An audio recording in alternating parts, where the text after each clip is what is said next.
So macam korang tahu, semenjak ni tak silap akulah, kita get back 3 years back, pasaran telefon bimbit telah mula dimasuki ataupun dipenuhi oleh penawaran-penawaran so-called gaming phone. Dimulakan dengan Black Shark lah, ada Aiko lah, ada Nubia lah, ada Razer lah, macam-macam penawaran lah. Asia berganti dengan generasi yang baru. Jadi pada tahun ini, Lenovo pula dah masuk ke dalam kategori gaming phone ni dengan menghasilkan sebuah gaming phone yang boleh dikatakan agak hype dan agak mantap juga, iaitu Lenovo Legion Pro dekat tepi ni. So, dalam video kali ni aku nak membuat video comparison ataupun phone comparison antara ROG 3, iaitu the king of a gaming phone setakat ini, dengan the newcomers of the gaming phone, which is the Lenovo Legion Pro ataupun Lenovo Legion Dual ni. Which one worth the money? Mana satu yang berbala untuk korang miliki? Mana satu yang patut korang beli? Jadi, tanpa dengan masa lagi, let's check it out.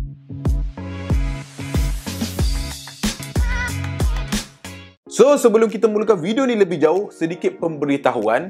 Jadi, untuk video comparison ni, kita akan pecahkan mengikut segmen-segmen yang tertentu lah. Jadi, kita akan mulakan dengan segmen pertama, iaitu dari segi availability dan keberadaan dalam pasaran.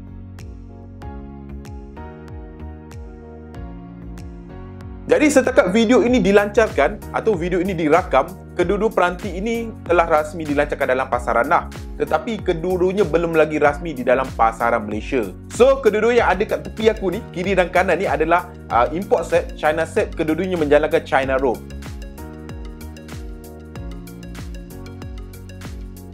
So far dari segi tanda harga untuk pelancaran di negara China, untuk Asus ROG 3 ni dia mempunyai beberapa varian. Kalau dekat negara China, dia ada dipanggil Asus ROG Elite, Asus ROG Classic dan juga Asus ROG Extreme. Dia ada 3 jenis tau. Di mana Asus ROG Elite adalah menggunakan Snapdragon 865, yang lagi dua tu menggunakan Snapdragon 865 Plus. Di mana untuk varian yang Elite Snapdragon 865 tu dijual dengan tarikh harga bermula RM3,999, iaitu lebih kurang ringgit Malaysia RM2,400 guys. Manakala untuk varian yang paling tinggi, iaitu varian Extreme dengan terdapat 16GB RAM dan 512GB storage, ia dijual dengan tarikh harga RM799 ataupun lebih kurang RM4,823, lebih kurang macam itulah. Manakala untuk Lenovo Legion Pro pula, dia tak ada apa-apa varian, dia hanya ada beberapa jenis talaan dari segi RAM dan ROM, di mana paling rendah iaitu 8GB RAM dengan 128GB storage, ia dijual bermula dengan tanda harga RM3,499 ataupun lebih kurang ringgit Malaysia RM2,100 macam itulah. Manakala untuk varian yang paling tinggi iaitu 16GB RAM dan 512GB storage, ia dijual dengan tanda harga RM5,999 ataupun lebih kurang ringgit Malaysia RM3,600 macam itu.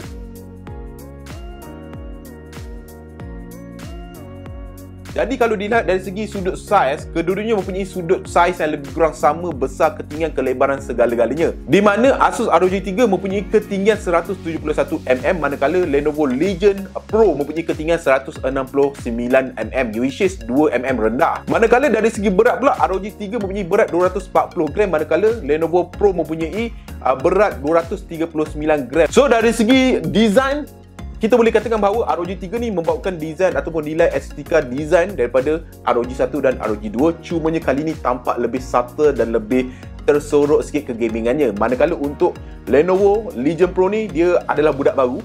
Jadi budak baru ni dia nak show off sikit lah ke gamingan dia. Jadi macam korang nampak dengan kamera design dia, dengan design ala carbon dia, warna yang striking. Jadi ini adalah macam newcomer punya gaming phone yang agak striking design dia. Overall, apa aku boleh katakan bahawa aku lebih prefer design ataupun perasaan di tangan untuk Lenovo Legion Pro ni, di mana apa yang membuatkan aku rasa aku lebih prefer adalah dia punya frame ni adalah lebih flat tau. Which is kalau dekat ROG 3 ni, dia punya frame ni adalah lebih kita katakan curvy. Jadi di tangan Legion Pro ni terasa lebih grip ataupun lebih solid di tangan lah. Dia tak terasa licin, tak terasa nak jatuh.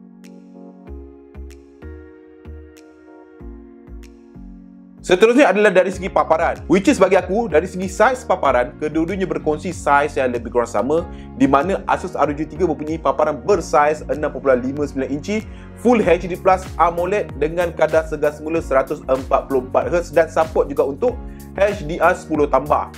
Manakala untuk Legion Pro ni dia mempunyai paparan bersaiz 6.5 inci, which is sikit saja kecil daripada ROG 3. Dia juga mempunyai Full HD Plus dan AMOLED panel, dan dia juga mempunyai 144Hz kadar segar semula dan juga support untuk HDR10+. Overall, kedua-duanya adalah paparan yang sangat baik, terutamanya apabila dia support untuk HDR+. Kedua-duanya adalah sebuah paparan yang pantas dengan 144Hz. Memang tak ada isu tentang paparan. Cumanya, apa yang aku boleh komen adalah dari segi penggunaan mata aku boleh katakan bahawa panel screen ROG 3 dari segi tuning warna, dia nampak sedikit yellowish ataupun kekuning-kuningan. Manakala untuk Legion Pro ni, warna dia punya warna profile dia tampak lebih ke putih-putihan. Dan dari segi brightness pula, aku boleh katakan Legion Pro ni tampak lebih cerah, walaupun dari segi spesifikasi, again, Legion Pro ni tak banyak mendedahkan dari segi nits, beberapa nits dan lain-lain.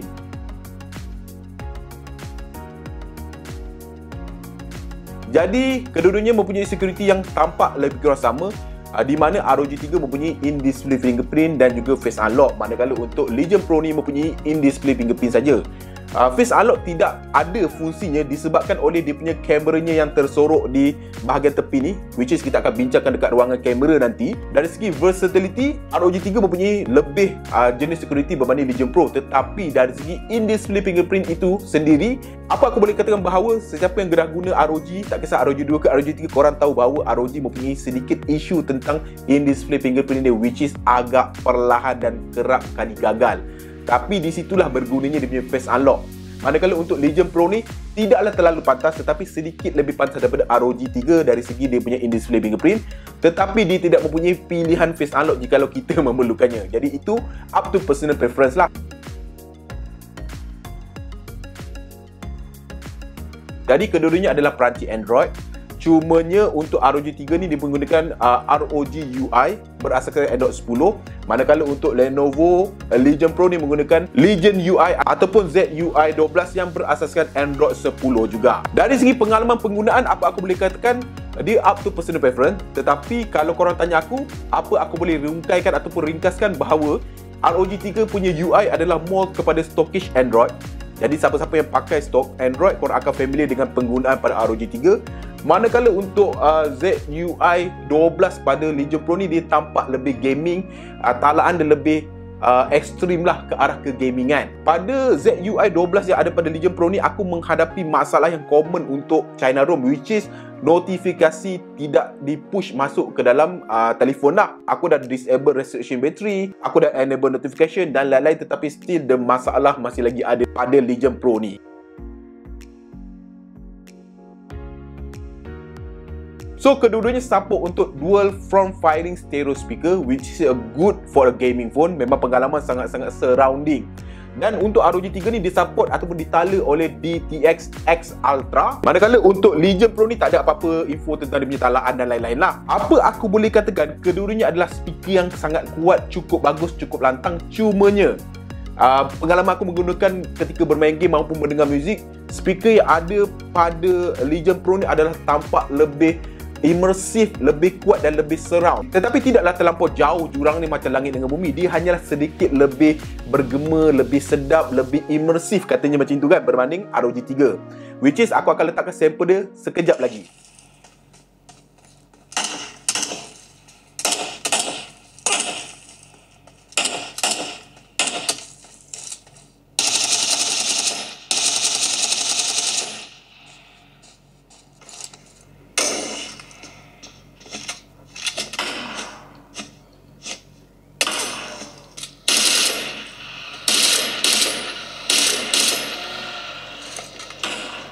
Dan ini adalah antara telefon yang kalau korang main tanpa earphone, korang boleh dengar step daripada jauh, dan korang boleh dengar tembakan musuh, dan korang boleh dengar gema tembakan korang dengan sangat-sangat imersif dan best shot gila.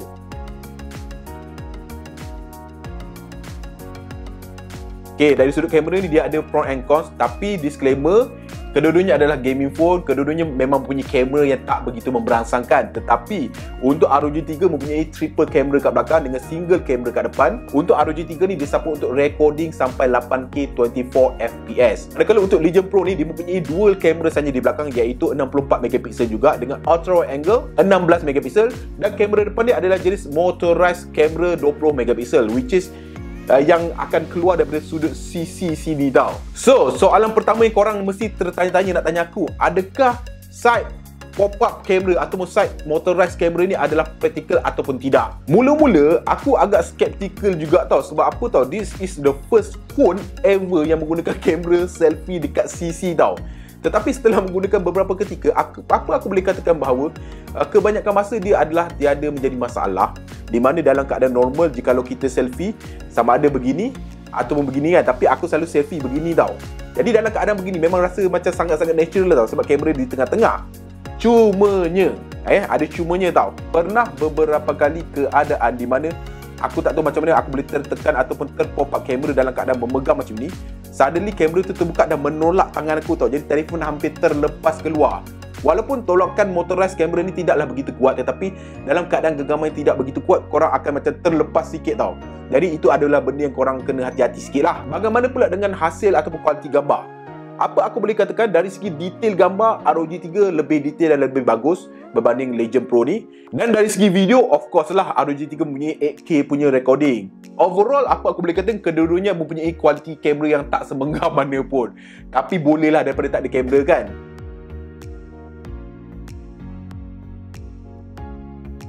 Jadi macam korang tahu, ROG 3 daripada dulu mempunyai 6000 mAh dengan pengecasan Hypercharge 30W. Manakala untuk Legion Pro mempunyai bateri dual bateri, dipecahkan kepada dua tau, di mana bahagian atas adalah 2500, bahagian bawah adalah 2500 mAh yang menjadikan dia total sebagai 5000 mAh. Dan apa yang special tentang Legion Pro ni, dia mempunyai pengecasan pantas 90W yang dipanggil dual turbo charge. Jadi macam aku cakap pasal video unboxing aku bahawa untuk Legion Pro ni dia ada macam-macam varian dan charger tu berdasarkan jenis varian, di mana untuk varian 8GB aku ni, aku dapat adapter pengecasan 45W, manakala untuk varian 12GB aku akan dapat 65W, varian 16GB barulah dapat 90W dual charger tu. Tetapi based on aku punya penggunaan dan eksperimentasi, dan aku tengok dekat YouTuber luar negara, dalam testing mereka menggunakan varian yang paling rendah ni, mereka berjaya mendapatkan charging 90W juga, di mana korang perlu menggunakan dua adapter 45W, dia akan menjadikan total 90W. Sebab apa tahu? Untuk Legion ni, dia mempunyai dua lubang pengecasan tau, satu di sisi, satu di bawah. Jadi untuk mencapai 90W tu, korang kena cucuk dua kabel. Tak kisah untuk varian paling tinggi ke varian paling rendah, kedua-duanya memang kena cucuk dua kabel untuk menghasilkan total 90W. Dari segi SOT pula, apa aku boleh katakan, kedua-duanya memang all day punya bateri. Aku sebenarnya tak relax sangat dari segi SOT dan lain-lain. Sebab apa? Masing-masing antara kita mempunyai penggunaan bateri yang berbeza-beza. Jadi tak adil untuk aku katakan bahawa SOT aku adalah 6 jam sedangkan korang dapat 10 jam. Sebab apa? Mungkin aku heavy, korang tak heavy kan. Tetapi apa aku boleh katakan, kedua-duanya adalah all day telefon. Memang tak ada masalah untuk stay all the day.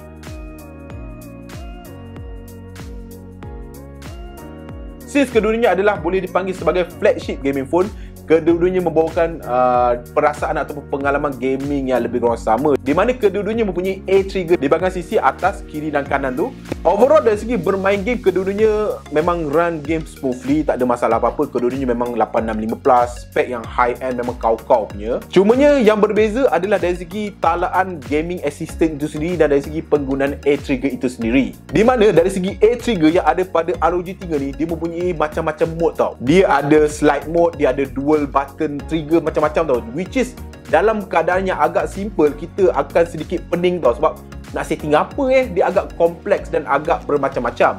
Manakala untuk Lenovo Legion Pro ni, dia punya A trigger adalah direct to the point. Dia adalah untuk shooter, korang boleh set dia punya sensitivity, itu saja, tak ada benda-benda slide ke apa-apa yang pelik-pelik. So secara ringkasnya, apa aku boleh katakan, kalau dari segi A trigger sensitivity, aku akan more kepada ROG 3. Sebab apa? Dia boleh disetting kepada high punya sensitivity. Dari segi vibrator ataupun haptic, iaitu gegaran ketika bermain game, apa aku boleh katakan, Legion Pro mempunyai vibration ataupun haptic yang sangat-sangat superb tau. Dia membuatkan korang menggunakan trigger tu terasa macam korang pakai physical trigger tau. Dia punya gegaran tu, press tu macam korang press mechanical button. Untuk ROG 3 ni, dari segi AnTuTu benchmark, aku berjaya mendapatkan bacaan 638701. Manakala untuk Legion Pro ni, aku mendapat bacaan 632572, which is memanglah of course slightly rendah lah, tapi tak jauh bezanya. Manakala dari segi Geekbench 5, dari segi single core, aku berjaya mendapatkan untuk ROG 3 adalah 985, manakala untuk Legion Pro adalah 980. Manakala untuk multi-core, untuk ROG 3 aku berjaya mendapatkan bacaan 3274. Manakala untuk Legion Pro aku berjaya mendapatkan bacaan 3394. Which is kedua-duanya tak menjauh beza antara satu sama lain lah.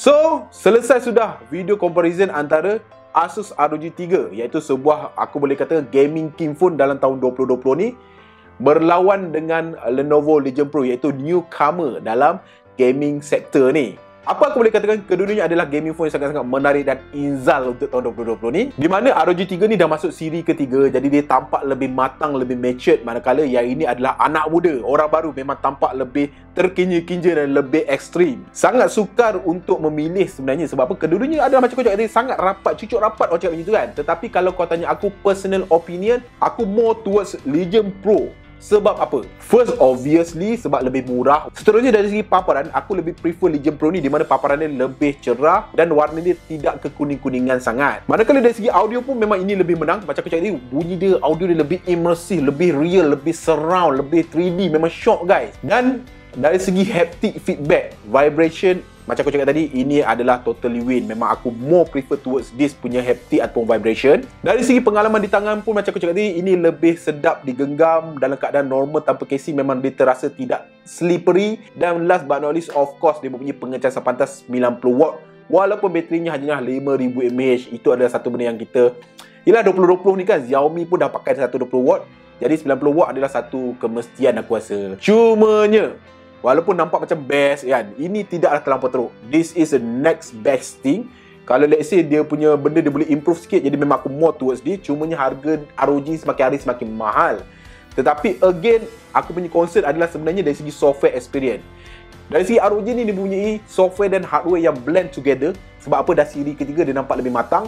Manakala untuk Legion Pro ni, hardware wise dia nampak macam mantap. Tapi software wise itu menjadi kerisauan aku. Sebab apa? Ada isu-isu notification macam aku cakap tadi dari segi China ROM lah. Aku hope dia akan ada global ROM dan global ROM-nya boleh di flash daripada China ROM. Kalau anda kata dia jadi leceh macam Black Shark, aku agak risau lah part tu. So guys, sampai sini saja video kali ni. Kalau korang suka video-video comparison macam ni, korang boleh klik butang subscribe di bawah, klik bell notification icon di bawah untuk menerima update terkini daripada Izzami Gadget. Sampai bertemu lagi di video akan datang. Macam biasa guys, Assalamualaikum. Ciao.